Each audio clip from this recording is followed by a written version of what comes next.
नमस्कार मित्रांनो, आज आंतरराष्ट्रीय योग दिन आहे. प्रथम सर्वांना योग दिनाच्या खूप साऱ्या शुभेच्छा.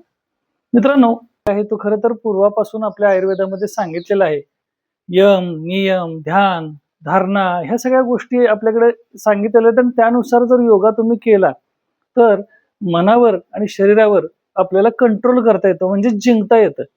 आपल्याला जे काही वेगवेगळे आजार होत आहेत त्यासाठी आपण काय करतोय, गोळ्या औषधांचा वापर खूप सारा करतोय.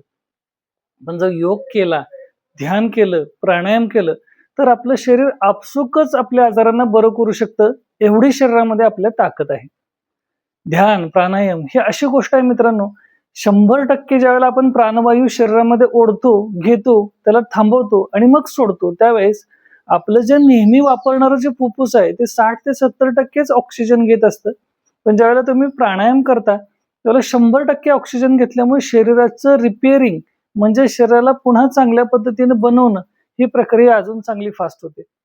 शरीर ताजंतवानं फ्रेश ज्यावेळेला सगळ्या पेशींना ऑक्सिजन मिळतो, मेंदू प्रसन्न राहतो आणि हळूहळू तुमचे शरीर चांगलं व्हायला लागते. साधं एका व्यक्तीने रिसर्च पण केलेलं आहे. जखम भरण्यासाठी सुद्धा ऑक्सिजन जास्त प्रमाणात लागतो हे त्यांनी सांगितलेलं आहे आणि जो प्राणायाम करतो त्याच्या जखमा पण लवकर भरून येऊ शकतात. एवढी ताकद ह्या प्राणायामामध्ये आहे. ध्यान धारणा केल्यामुळं मानसिक शांतता मिळते. सध्या कलियुग आहे, मानसिक शांतताचा खूप अभाव आहे आणि सतत चिडचिड, दंगा, अगदी तुम्ही बघितलं रस्त्यावरचं भांडण असेल किंवा अन्य ठिकाणी असेल, माणसाची सहनशक्तीच संपलेली आहे. यासाठी योग महत्वाचा आहे.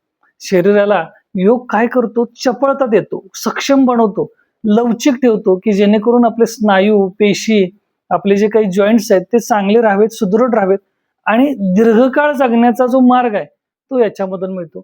सर्वांना योग दिनाच्या शुभेच्छा. धन्यवाद.